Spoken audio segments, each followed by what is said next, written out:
ಜೈ ರಾಮಕೃಷ್ಣ. ನಮಸ್ತೆ. ಯುಗಾವತಾರ ಶ್ರೀರಾಮಕೃಷ್ಣ ಗ್ರಂಥಾಧ್ಯಯನಕ್ಕೆ ತಮ್ಮೆಲ್ಲರಿಗೂ ಸ್ವಾಗತ.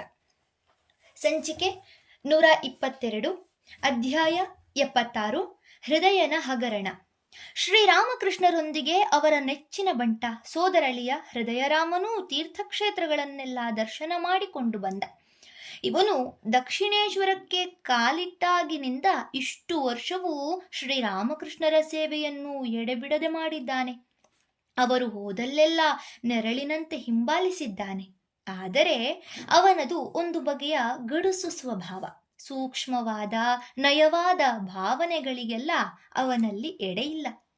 ಯಾವ ಕಾರಣಕ್ಕೂ ತನ್ನ ಸುಖಕ್ಕೆ ತೊಂದರೆ ತಂದುಕೊಳ್ಳುವವನಲ್ಲ. ಇಂಥವನು ಶ್ರೀರಾಮಕೃಷ್ಣರ ಸಹವಾಸವನ್ನು ಬಯಸಿ ಅವರೊಂದಿಗಿದ್ದುದು ಒಂದು ದೊಡ್ಡ ಆಶ್ಚರ್ಯವೇ. ಈ ನಡುವೆ ಅವನಿಗೆ ವಿವಾಹವೂ ಆಗಿತ್ತು. ಹೆಂಡತಿಯನ್ನು ಊರಿನಲ್ಲೇ ಬಿಟ್ಟಿದ್ದ.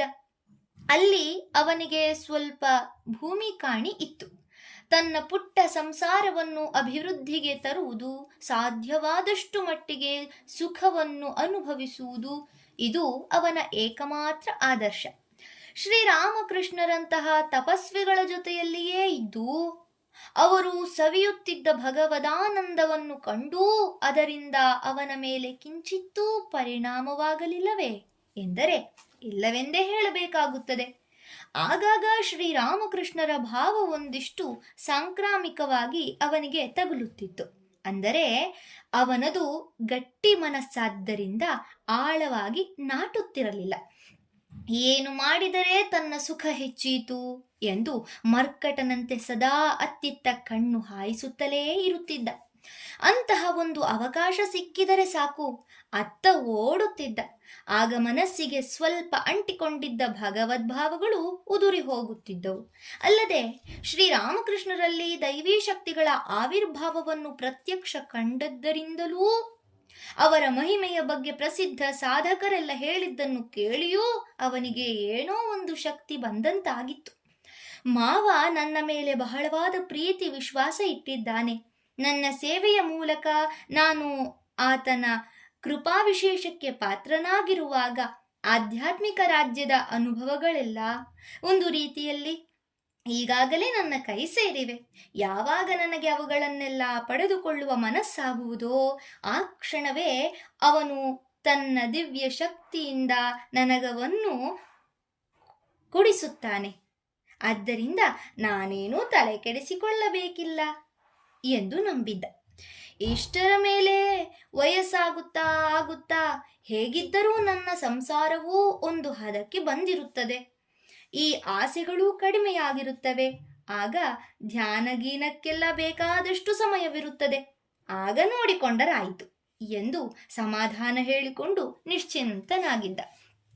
ಅವನ ಜೀವನ ಹೀಗೆ ಲಯಬದ್ಧವಾಗಿ ಸಾಗುತ್ತಿದ್ದರೆ ಇದ್ದಕ್ಕಿದ್ದಂತೆ ಅದಕ್ಕೊಂದು ದೊಡ್ಡ ಆಘಾತ ತಗುಲಿತು. ಅವನು ತೀರ್ಥಯಾತ್ರೆ ಮುಗಿಸಿ ಬಂದ ಕೆಲ ದಿನಗಳಲ್ಲೇ ಅವನ ಹೆಂಡತಿ ಆಕಸ್ಮಿಕವಾಗಿ ತೀರಿ ಹೋದಳು. ಹೃದಯರಾಮನಿಗೆ ಹೃದಯಾಘಾತವೇ ಆದಂತಾಯಿತು. ಜೀವನದಲ್ಲಿ ಆಸಕ್ತಿ ಕರಗಿ ಜುಗುಪ್ಸೆ ಮೂಡಿತು. ಮೆಲ್ಲನೆ ವೈರಾಗ್ಯಕ್ಕೆ ತಿರುಗಿತು. ಮನಸ್ಸು ಭಗವಂತನತ್ತ ಹರಿಯಿತು. ಈಗ ತನಗೆ ಸಕಾಲ ಒದಗಿ ಬಂದಿದೆ ಎಂದು ಭಾವಿಸಿದ.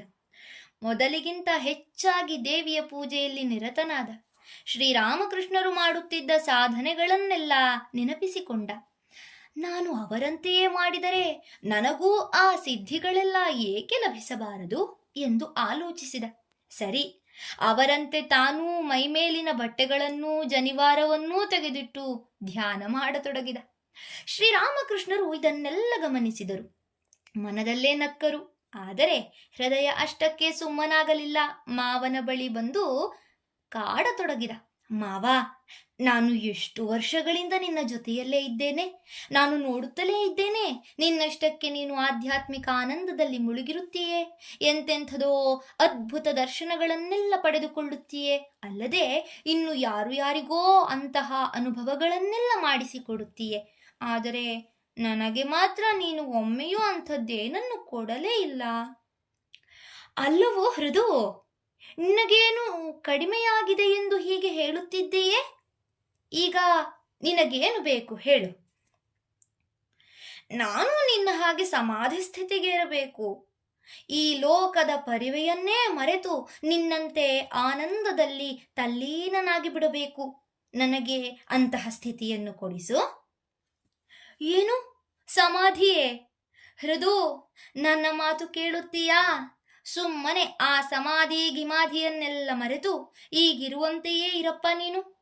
ಇಷ್ಟು ದಿನದಂತೆಯೇ ನನಗೆ ಬೆಂಗಾವಲಾಗಿ ಇದ್ದು ಬಿಟ್ಟರೆ ನಿನಗೆ ಆಧ್ಯಾತ್ಮಿಕ ಶ್ರೇಯಸ್ಸು ತಾನಾಗಿಯೇ ಆಗುತ್ತದೆ. ಅದೇ ನಿನಗೆ ದೊಡ್ಡ ಸಾಧನೆ. ನಾನದನ್ನೆಲ್ಲ ಒಪ್ಪಲಾರೆ. ಅದೆಂಥ ಎಂಥ ಸಾಧನೆ? ಅದೆಲ್ಲ ಎಂಥ ಸಾಧನೆ? ಅದರಿಂದೆಲ್ಲ ಏನಾದೀತು? ನೀನು ನನಗೆ ಸಮಾಧಿ ಸ್ಥಿತಿಯನ್ನು ಕೊಡಿಸಲೇಬೇಕು. ಅಲ್ಲಪ್ಪ, ನೀನೇ ನೋಡುತ್ತಿದ್ದೀಯಲ್ಲ ನನ್ನ ಅವಸ್ಥೆ ಏನಾಗಿದೆ ಅಂತ. ಊಟ ನಿದ್ರೆ ಹಾಗಿರಲಿ, ಮೈ ಮೇಲಿನ ಬಟ್ಟೆಯ ಬಗ್ಗೆಯೂ ಎಚ್ಚರವಿರುವುದಿಲ್ಲ. ಏನೋ ನೀನು ಜೊತೆಯಲ್ಲಿಯೇ ಇರುವುದರಿಂದ ಪರವಾಗಿಲ್ಲ.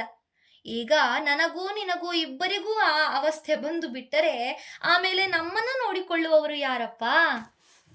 ಅದೆಲ್ಲ ನನಗೆ ಗೊತ್ತಿಲ್ಲ. ನೀನು ಏನಾದರೂ ಉಪಾಯ ಮಾಡಿ ತಪ್ಪಿಸಿಕೊಳ್ಳಲು ನೋಡುತ್ತಿದ್ದೀಯೆ. ನೀನೇನಾದರೂ ಸಾಧ್ಯವಿಲ್ಲವೆಂದರೆ ಇದೋ ನೋಡು, ನಾನು ನಿನ್ನ ಪಾದಗಳನ್ನು ಬಿಡುವುದೇ ಇಲ್ಲ. ಹೀಗೆಂದವನೇ ಅವರ ಪಾದಗಳನ್ನು ಬಲವಾಗಿ ಹಿಡಿದುಕೊಂಡು ಬಿಟ್ಟ. ಶ್ರೀರಾಮಕೃಷ್ಣರು ಸ್ವಲ್ಪ ಹೊತ್ತು ಸುಮ್ಮನಿದ್ದು ಬಳಿಕ ಭಾವದಿಂದ ನುಡಿದರು. ಇನ್ನೇನು ಹೇಳಲಿ ನಾನು? ಸರಿ, ತಾಯಿಯ ಇಚ್ಛೆಯಂತಾಗಲಿ. ನನ್ನ ಇಚ್ಛೆಯಿಂದೇನಾಯಿತು? ನನ್ನ ಇಚ್ಛೆಯಿಂದೇನಾದೀತು? ನನ್ನ ಬುದ್ಧಿಯನ್ನು ಪರಿವರ್ತಿಸಿ ನನ್ನನ್ನು ಈ ಅವಸ್ಥೆಗೆ ತಂದವಳು ಅವಳೇ. ನನಗೆ ಅದ್ಭುತವಾದ ದರ್ಶನಗಳನ್ನೆಲ್ಲ ಮಾಡಿಸಿಕೊಟ್ಟವಳು ಅವಳೇ. ಅವಳು ಇಷ್ಟಪಟ್ಟರೆ ನಿನಗೂ ಹಾಗಾಗುತ್ತದೆ. ಹೋಗು. ಹೃದಯನಿಗೆ ಇದೀಗ ಸಂತೋಷವಾಯಿತು. ಮತ್ತೊಮ್ಮೆ ನಮಸ್ಕರಿಸಿ ಎದ್ದ. ಅಂದಿನಿಂದ ಅವನು ಪೂಜೆ ಧ್ಯಾನ ಮಾಡುತ್ತಾ ಕುಳಿತರೆ ಏನೇನೋ ಅಲೌಕಿಕ ಅನುಭವಗಳಾಗತೊಡಗಿದವು. ಜ್ಯೋತಿರ್ಮಯರಾದ ದೇವದೇವಿಯರ ದರ್ಶನ, ಅರ್ಧ ಬಾಹ್ಯಾವಸ್ಥೆ. ಮಥುರ ಬಾಬು ಅವನ ವಿಚಿತ್ರ ವರ್ತನೆಯನ್ನೆಲ್ಲ ನೋಡಿದ. ಎಲ್ಲಾ, ಇವನಿಗೇನು ಬಂತು ಎಂದುಕೊಂಡ. ನಾಟಕವಾಡುತ್ತಿರಬಹುದೇ ಎಂದು ಅನ್ನಿಸಿತು. ಶ್ರೀರಾಮಕೃಷ್ಣರನ್ನು ಕೇಳಿಯೂ ಬಿಟ್ಟ. ಅಪ್ಪ, ಹೃದಯನಿಗೆ ಇದೇನಾಗಿ ಬಿಟ್ಟಿದೆ? ಇದ್ದಕ್ಕಿದ್ದಂತೆ ಹೇಗೋ ಆಡುತ್ತಿದ್ದಾನಲ್ಲ. ಅದು ತೋರಾಣಿಕೆಗೆ ಮಾಡುತ್ತಿರುವುದಲ್ಲ, ನಿಜವಾದ ಅನುಭವಗಳೇ. ಅವನು ಅದಕ್ಕಾಗಿ ತಾಯಿಯನ್ನು ಅತ್ತು ಕರೆದು ಕೇಳಿಕೊಂಡಿದ್ದ. ಆದ್ದರಿಂದಲೇ ಹಾಗಾಗುತ್ತಿದೆ. ತಾಯಿ ಅವನಿಗೆ ಹೀಗೆ ದರ್ಶನಗಳನ್ನು ಕೊಟ್ಟು ಸಮಾಧಾನ ಮಾಡಿ ಪುನಃ ಅವನನ್ನು ಯಥಾಸ್ಥಿತಿಗೆ ತರುತ್ತಾಳೆ. ಅಪ್ಪ, ನನಗೆ ತಿಳಿಯದೆ ಅದೆಲ್ಲ ನಿಮ್ಮದೇ ಲೀಲೆ ಎಂದು. ಅಪ್ಪ, ನನಗೆ ತಿಳಿಯದೆ ಇದೆಲ್ಲ ನಿಮ್ಮದೇ ಲೀಲೆ ಎಂದು. ಅವನಿಗೆ ನೀವೇ ಆ ಸ್ಥಿತಿಯನ್ನು ತಂದುಕೊಟ್ಟಿದ್ದೀರಿ. ಈಗ ನೀವೇ ಅವನನ್ನು ಶಾಂತಗೊಳಿಸಬೇಕು. ನಾವಿಬ್ಬರೂ ನಂದಿ ಭೃಂಗಿಯರಂತೆ ನಿಮ್ಮ ಸೇವೆ ಮಾಡಿಕೊಂಡು ಜೊತೆಯಲ್ಲಿರುತ್ತೇವೆ.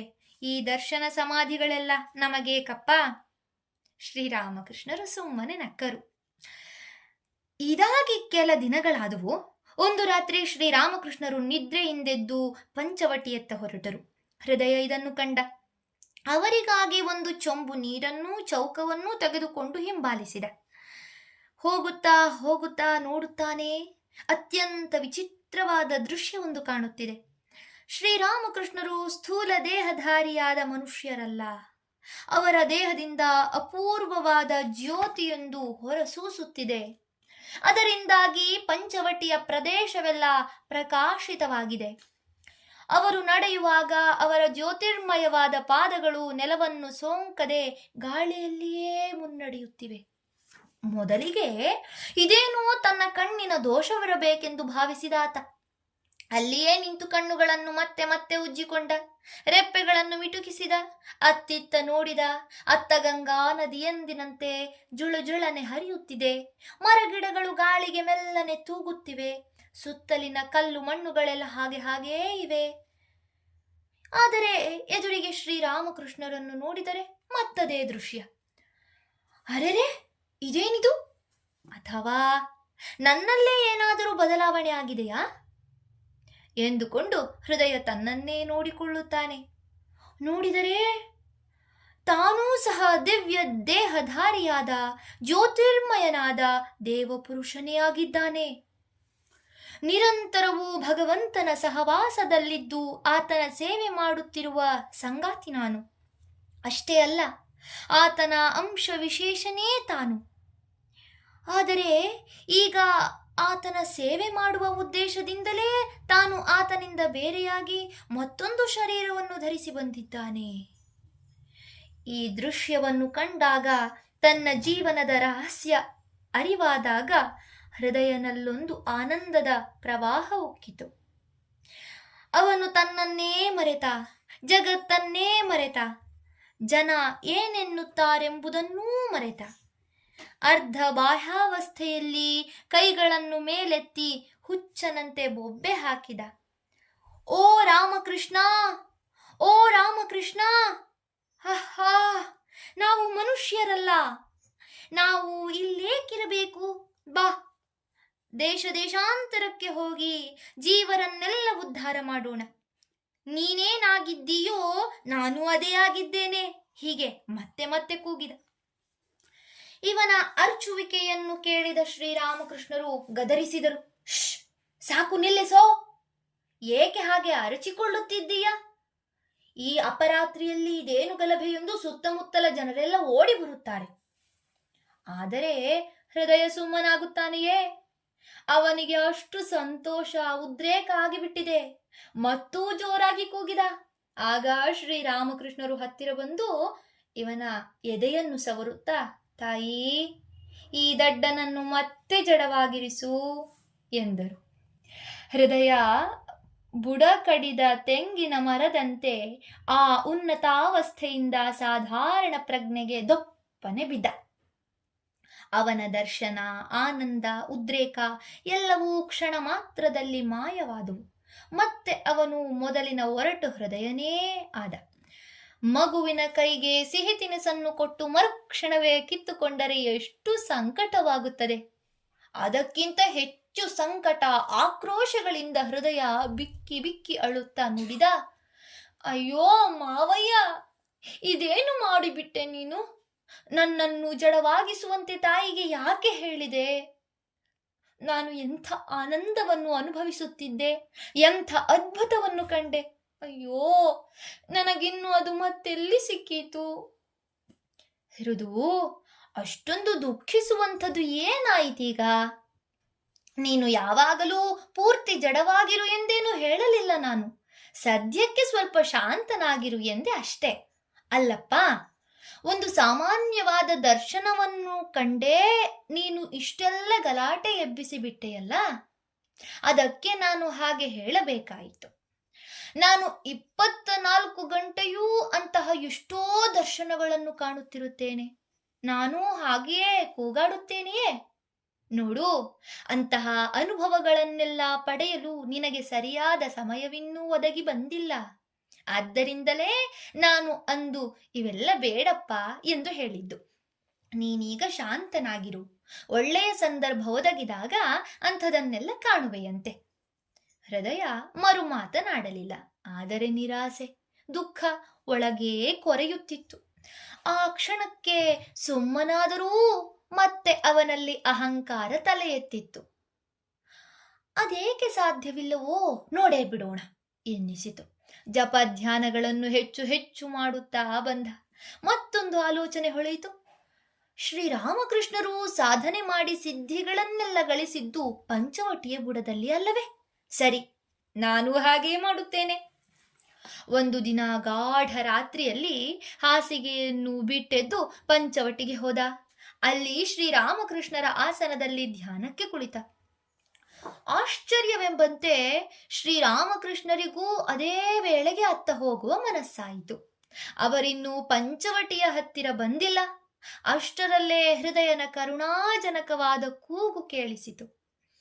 ಮಾವಯ್ಯ, ಸುಟ್ಟು ಹೋಗುತ್ತಿದ್ದೇನೆ, ಕಾಪಾಡಿ ಕಾಪಾಡಿ. ಶ್ರೀರಾಮಕೃಷ್ಣರು ಬೇಗ ಬೇಗ ಹೆಜ್ಜೆ ಹಾಕಿದರು. ಹೋಗಿ ನೋಡಿದರೆ ಹೃದಯ ಕುಳಿತಲ್ಲಿಂದ ಮೇಲೇಳಲೂ ಆಗದೆ ಚಡಪಡಿಸುತ್ತಿದ್ದಾನೆ. ಅವರನ್ನು ಕಂಡೊಡನೆ ಹೃದಯನೆಂದ, ಮಾವಯ್ಯ, ನಾನು ಇಲ್ಲಿ ಧ್ಯಾನ ಮಾಡಲು ಕುಳಿತ ಕೂಡಲೇ ಯಾರೋ ನನ್ನ ಮೇಲೆ ಕೆಂಡವನ್ನು ಸುರಿದಂತಾಯಿತು. ಅಬ್ಬಾ, ತಡೆಯಲಾರದ ಉರಿ, ದಾಹ, ಕಾಪಾಡು ನನ್ನನ್ನು. ಶ್ರೀರಾಮಕೃಷ್ಣರು ಅವನ ಮೈಯನ್ನು ನೇವರಿಸಿ, ನಿನ್ನ ದಾಹ ವೇದನೆ ಶಾಂತವಾಗಲಿ ಎಂದರು. ಆ ಶೀತಲ ಅಮೃತ ಸ್ಪರ್ಶವಾದೊಡನೆ ಹೃದಯನ ಯಾತನೆಯೆಲ್ಲ ದೂರವಾಯಿತು. ಆತ ಅಲ್ಲಿಂದೆದ್ದು ನಿಂತ. ಆಗ ಅವರೆಂದರು, ಹೃದು, ನೀನೇಕೆ ಹೀಗೆ ಮಾಡುವುದು? ನನ್ನ ಸೇವೆಯನ್ನು ಮಾಡಿಕೊಂಡಿದ್ದರೆ ನಿನಗೆಲ್ಲವೂ ಸಿದ್ಧಿಸುತ್ತದೆ ಎಂದು ನಾನು ಹೇಳಲಿಲ್ಲವೇನಪ್ಪಾ? ಹೃದಯ ತಲೆ ತಗ್ಗಿಸಿ ನಿಂತ. ಮಾವನ ಮಾತನ್ನು ಮೀರಿದರೆ ತನಗೆ ಒಳಿತಿಲ್ಲವೆಂದು ಮನದಟ್ಟಾಯಿತು. ಅಂದಿನಿಂದ ಅವನು ಪಂಚವಟಿಯಲ್ಲಿ ಧ್ಯಾನ ಮಾಡುವುದನ್ನು ಬಿಟ್ಟು ಬಿಟ್ಟ. ಶ್ರೀರಾಮಕೃಷ್ಣರ ಹಿತವಚನದಿಂದ ಅವನು ಎಷ್ಟೋ ಸಮಾಧಾನ ತಂದುಕೊಂಡ. ಆದರೆ ಅವನಿಗೀಗ ದೇವಸ್ಥಾನದ ಕೆಲಸ ಕಾರ್ಯಗಳು ಹಿಂದಿನಂತೆ ರುಚಿಸಲಿಲ್ಲ. ಅವನ ಮನಸ್ಸು ಏನಾದರೂ ಹೊಸ ಕೆಲಸವನ್ನು ಮಾಡಿ ಹೊಸ ಉಲ್ಲಾಸವನ್ನು ಕಂಡುಕೊಳ್ಳಲು ಉದ್ಯುಕ್ತವಾಯಿತು. ಆಗ ಶರತ್ಕಾಲ ಸಮೀಪಿಸುತ್ತಿತ್ತು. ಅದನ್ನು ನೆನಪಿಸಿಕೊಂಡಾಗ ಅವನಿಗೊಂದು ಆಲೋಚನೆ ಬಂದಿತು. ನಾನೇಕೆ ಈ ವರ್ಷ ನಮ್ಮ ಮನೆಯಲ್ಲಿ ದುರ್ಗಾ ಪೂಜೆಯನ್ನು ಮಾಡಬಾರದು? ಬಂಗಾಳದಲ್ಲಿ ದುರ್ಗಾ ಪೂಜೆ ಬಹುದೊಡ್ಡ ಉತ್ಸವ. ಮನೆಯಲ್ಲಿ ಅದನ್ನು ಆಚರಿಸಬೇಕೆಂದರೆ ಸುಲಭದ ಮಾತಲ್ಲ. ಪೂಜಾ ವಿಧಾನ ಬಹಳ ಕ್ಲಿಷ್ಟವಾದುದು, ಜೊತೆಗೆ ತುಂಬ ಖರ್ಚು ತಗಲುವಂಥದ್ದು. ಮಾಡಿದರೆ ಸರಿಯಾಗಿ ಶಾಸ್ತ್ರೋಕ್ತವಾಗಿಯೇ ಮಾಡಬೇಕು. ಹೃದಯನಿಗೆ ಈ ದುರ್ಗಾ ಪೂಜೆಯ ಆಲೋಚನೆ ಬಂದುದಕ್ಕೆ ಒಂದು ಕಾರಣವೂ ಇತ್ತು. ಅವನ ಮನೆಯವರು ಮೊದಲಿನಿಂದಲೂ ಬಡವರು. ಆದರೆ ಈಗ್ಗೆ ಕೆಲ ವರ್ಷಗಳ ಹಿಂದೆ ದೇವಿಯ ಕೃಪೆಯಿಂದ ಮನೆಯ ಒಂದಿಬ್ಬರು ದುಡಿದು 4 ಕಾಸು ಸಂಪಾದಿಸುವಂತಾಯಿತು. ಆಗ ಅವರಿಗೆ ದೇವಿಯನ್ನು ಆರಾಧಿಸುವ ಮನಸ್ಸಾಯಿತು. ಹೊಸ ಚಂಡೀ ಮಂಟಪವನ್ನು ಸಿದ್ಧಪಡಿಸಿದರು. ಹೃದಯನ ಬಲ ಅಣ್ಣ ಗಂಗಾನಾರಾಯಣ ಮನೆಯ ಮಂಟಪದಲ್ಲಿ ಶ್ರೀ ದುರ್ಗೆಯನ್ನು ಕುಳ್ಳಿರಿಸಿ ಪೂಜೆ ಮಾಡಬೇಕೆಂದು ಬಯಸಿದ್ದ. ಆದರೆ ಆತನ ಇಚ್ಛೆ ಕೈಗೂಡಲಿಲ್ಲ. ಮರಣಾಂತಿಕ ಕಾಯಿಲೆಗೆ ಗುರಿಯಾಗಿ ಸ್ವರ್ಗಸ್ಥನಾದ. ಇದೆಲ್ಲ ನಡೆದು 1-2 ವರ್ಷವಾಗಿತ್ತು. ಇದೀಗ ದುರ್ಗಾ ಪೂಜೆಗೆ ಕಾಲ ಕೂಡಿ ಬಂದಿದೆ ಎಂದು ಭಾವಿಸಿದ ಹೃದಯ.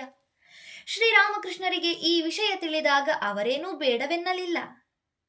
ರಾಜಸಿಕ ಮೂರ್ತಿಯಾದ ಈತನಿಗೆ ಆ ಕೆಲಸ ಕಾರ್ಯಗಳಲ್ಲೆಲ್ಲ ಸ್ವಲ್ಪ ಶಾಂತಿ ಸಿಗುತ್ತದೆಂದು ಊಹಿಸಿ ಅದಕ್ಕೆ ಸಮ್ಮತಿಸಿದರು. ಅಲ್ಲದೆ ಮಥುರನಿಗೆ ಹೇಳಿ ಪೂಜಾ ಕಾರ್ಯಕ್ಕೆ ಧನ ಸಹಾಯ ಕೊಡಿಸಿದರು. ಆದರೆ ಹೃದಯನಿಗೆ ಬೇಕಾಗಿದ್ದುದು ಅದಕ್ಕಿಂತ ಅಮೂಲ್ಯವಾದ ಮತ್ತೊಂದು ವಸ್ತು, ಸ್ವಯಂ ಶ್ರೀರಾಮಕೃಷ್ಣರು. ಪೂಜಾ ವೇಳೆಯಲ್ಲಿ ಅವರು ತನ್ನೊಂದಿಗಿರಬೇಕು ಎಂಬುದು ಅವನ ಉತ್ಕಟೇಚ್ಛೆ.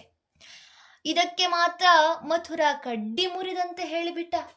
ಏನು, ಠಾಕೂರರನ್ನು ಕಳಿಸಿಕೊಡಬೇಕೇ? ಸಾಧ್ಯವೇ ಇಲ್ಲ. ಅವರನ್ನು ಅಲ್ಲಿಗೆ ಕಳಿಸಿಬಿಟ್ಟರೆ ನಾವೆಲ್ಲ ಇಷ್ಟೊಂದು ಜನ ಏನು ಮಾಡಬೇಕು? ಇಲ್ಲಿ ದುರ್ಗಾ ಪೂಜೆ ಮಾಡಬೇಡವೇ? ಮಥುರನ ಮಾತಿಗೆ ಎದುರುಂಟೆ. ಹೃದಯ ಬೇರೆ ದಾರಿ ಕಾಣದೆ ಒಬ್ಬನೇ ಊರಿಗೆ ಹೋಗಲಣಿಯಾದ. ಶ್ರೀರಾಮಕೃಷ್ಣರಿಗೆ ಇಬ್ಬರೂ ಬೇಕಾದವರೇ. ಹೃದಯ ಮಾಡಿದ ಸೇವೆಯೇನೂ ಸಾಮಾನ್ಯವಲ್ಲ. ಮಥುರ ತೋರಿದ ವಿಶ್ವಾಸವೂ ಸ್ವಲ್ಪವಲ್ಲ. ಅವರೀಗ ಯಾರ ಮಾತು ಕೇಳಬೇಕು? ಉಭಯ ಸಂಕಟವೆಂದರೆ ಇದೇ ಅಲ್ಲವೇ? ಕೊನೆಗೂ ಅವರು ಮಥುರನ ಕಡೆಯೇ ಇರಬೇಕಾಯಿತು.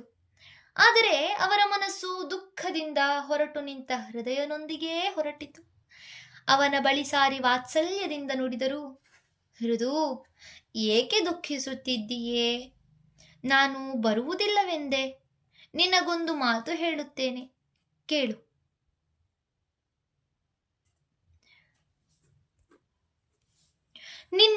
ನಾನು ನಿನ್ನ ಪೂಜೆಯ ವೇಳೆಗೆ ಅಲ್ಲಿಗೆ ಬರುತ್ತೇನೆ. ಆದರೆ ಈ ಶರೀರದಿಂದಲ್ಲ, ಸೂಕ್ಷ್ಮ ಶರೀರದಿಂದ. ಅರ್ಥವಾಯಿತೆ? ನೀನು ಮಾತ್ರ ನನ್ನನ್ನು ನೋಡಬಹುದು. ನಿನ್ನನ್ನು ಬಿಟ್ಟು ಬೇರೆ ಯಾರಿಗೂ ನಾನು ಕಾಣಿಸಿಕೊಳ್ಳುವುದಿಲ್ಲ. ಇನ್ನೊಂದು ವಿಷಯ, ಮಂತ್ರಗಳನ್ನು ಹೇಳಲು ಒಬ್ಬ ಪುರೋಹಿತನನ್ನು ನೇಮಿಸಿಕೊ. ಪೂಜೆಯನ್ನು ನೀನೇ ನಿನ್ನಿಷ್ಟದಂತೆ ಮಾಡು. ಸಂಪೂರ್ಣ ಉಪವಾಸ ಮಾಡಬೇಡ. ಮಧ್ಯಾಹ್ನಕ್ಕೆ ಹಾಲು, ಕಲ್ಲು ಸಕ್ಕರೆ, ಪಾನಕ, ಗಂಗಾಜಲ ಇವುಗಳನ್ನು ಕುಡಿ. ನಿನ್ನ ಪೂಜೆಯನ್ನು ಜಗನ್ಮಾತೆ ಖಂಡಿತ ಸ್ವೀಕರಿಸುತ್ತಾಳೆ. ಈ ಸಲಹೆಗಳಲ್ಲದೆ ದುರ್ಗೆಯ ವಿಗ್ರಹವನ್ನು ಯಾರ ಕೈಯಿಂದ ಮಾಡಿಸಬೇಕು, ಮಂತ್ರಗಳನ್ನು ಓದಲು ಯಾರನ್ನು ನೇಮಿಸಬೇಕು, ಇವೇ ಮುಂತಾದ ಅನೇಕ ವಿಚಾರಗಳನ್ನು ಅವರು ವಿವರವಾಗಿ ತಿಳಿಸಿಕೊಟ್ಟರು. ಈಗ ಹೃದಯನಿಗೆ ಸಂಪೂರ್ಣ ತೃಪ್ತಿಯಾಯಿತು. ತನ್ನ ಭಾಗ್ಯಕ್ಕೆ ಎಣೆಯೇ ಇಲ್ಲವೆಂದು ಹಿಗ್ಗುತ್ತಾ ಊರಿಗೆ ಹೊರಟ. ಸ್ವಗ್ರಾಮವಾದ ಸಿಹೋರಿಗೆ ಬಂದ ಹೃದಯ ಶ್ರೀರಾಮಕೃಷ್ಣರು ಹೇಳಿದಂತೆಯೇ ಎಲ್ಲವನ್ನೂ ನಡೆಸಿದ. ಷಷ್ಠಿಯ ದಿನದಂದು ಪ್ರತಿಮೆಯ ಪ್ರತಿಷ್ಠಾಪನೆ, ದೇವಿಯನ್ನು ಜಾಗೃತಗೊಳಿಸುವ ವಿಧಿಗಳು ಮೊದಲಾದವನ್ನು ನೆರವೇರಿಸಿ ಪೂಜೆಯನ್ನು ಪ್ರಾರಂಭಿಸಿದ. ಸಪ್ತಮಿಯ ದಿನ ಪೂಜೆಗಳೆಲ್ಲ ಸಾಂಗವಾಗಿ ಸಾಗಿದವು. ಅಂದು ರಾತ್ರಿ ದೇವಿಗೆ ಆರತಿ ಮಾಡುವಾಗ ಅವನು ಪ್ರತಿಮೆಯ ಪಕ್ಕದಲ್ಲಿ ಶ್ರೀರಾಮಕೃಷ್ಣರನ್ನು ಕಂಡ. ಅವರು ಜ್ಯೋತಿರ್ಮಯವಾದ ಶರೀರವನ್ನು ತಳೆದು ಭಾವಾವಿಷ್ಟರಾಗಿ ನಿಂತಿದ್ದರು. ಹೃದಯನ ಉತ್ಸಾಹ, ಆನಂದ ಸಹಸ್ರಮಡಿಯಾಯಿತು. ಉತ್ಸವದ ಉಳಿದ 3 ದಿನಗಳಂದೂ ಅದೇ ಸಮಯಕ್ಕೆ ಮತ್ತು ಸಂಧಿ ಪೂಜೆಯ ಅಂದರೆ ಅಷ್ಟಮಿ ಹಾಗೂ ನವಮಿ ತಿಥಿಗಳು ಸಂಧಿಸುವ ಸಮಯದಲ್ಲಿ ನಡೆಸಲಾಗುವ ಪೂಜೆ. ಚಾಮುಂಡೇಶ್ವರಿಯು ಮಹಿಷಾಸುರನನ್ನು ಕೊಂದ ಪ್ರಶಸ್ತ ಗಳಿಗೆ ಇದು. ಸಂಧಿ ಪೂಜೆಯ ಸಮಯದಲ್ಲಿ ಅವನು ಶ್ರೀರಾಮಕೃಷ್ಣರನ್ನು ಆ ದಿವ್ಯ ರೂಪದಲ್ಲಿ ಕಂಡ. ದುರ್ಗಾ ಪೂಜೆಯನ್ನು ಮುಗಿಸಿಕೊಂಡು ಕೆಲ ದಿನಗಳ ಬಳಿಕ ಸಂತೃಪ್ತಿಯಿಂದ ದಕ್ಷಿಣೇಶ್ವರಕ್ಕೆ ಮರಳಿದ. ಶ್ರೀರಾಮಕೃಷ್ಣರಿಗೆ ನಮಸ್ಕರಿಸಿ ಪೂಜೆಯ ಸಂಗತಿಯನ್ನೆಲ್ಲ ತಿಳಿಸಿದ.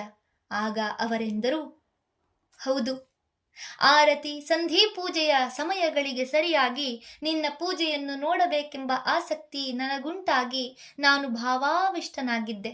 ಜ್ಯೋತಿರ್ಮಯ ಶರೀರದಿಂದ ಜ್ಯೋತಿರ್ಮಾರ್ಗವಾಗಿ ನಿನ್ನ ಚಂಡಿ ಮಂಟಪಕ್ಕೆ ಬಂದಿದ್ದೆ. ನಿನ್ನ ಪೂಜೆಯನ್ನು ಕಂಡು ಸಂತುಷ್ಟನಾದೆ. ಒಮ್ಮೆ ಶ್ರೀರಾಮಕೃಷ್ಣರು ಭಾವಾವಸ್ಥೆಯಲ್ಲಿದ್ದಾಗ ನೀನು 3 ಬಾರಿ ದುರ್ಗಾ ಪೂಜೆ ಮಾಡುವೆ ಎಂದು ಹೃದಯನಿಗೆ ಹೇಳಿದ್ದರು. ನಿಜಕ್ಕೂ ಹಾಗೆಯೇ ಆಯಿತು. ಅವನು ಈ ಮಾತನ್ನು ಅಲಕ್ಷಿಸಿ 4ನೆಯ ಬಾರಿಯೂ ಪೂಜೆಯ ಸಿದ್ಧತೆ ಮಾಡಿದ. ಆದರೆ ಆಗ ಎಷ್ಟರ ಮಟ್ಟಿಗೆ ವಿಘ್ನ ಪರಂಪರೆಯುಂಟಾಯಿತೆಂದರೆ ಕಡೆಗವನು ಗತ್ಯಂತರವಿಲ್ಲದೆ ಅದನ್ನು ನಿಲ್ಲಿಸಬೇಕಾಯಿತು. ಧನ್ಯವಾದಗಳು. ಇಂದಿಗೆ ಅಧ್ಯಾಯ 76 ಸಂಪೂರ್ಣವಾಯಿತು. ಮುಂದಿನ ಸಂಚಿಕೆಯಲ್ಲಿ ಹೊಸ ಅಧ್ಯಾಯವನ್ನು ಪ್ರಾರಂಭಿಸೋಣ. ಓಂ ಶಾಂತಿ ಶಾಂತಿ ಶಾಂತಿ. ಹರಿ ಓಂ ತತ್ಸತ್. ಶ್ರೀರಾಮಕೃಷ್ಣಾರ್ಪಣಮಸ್ತು. ಸರ್ವೇ ಜನ ಸುಖಿನೋ ಭವಂತು. ಜೈ ಶ್ರೀಮಾತಾ.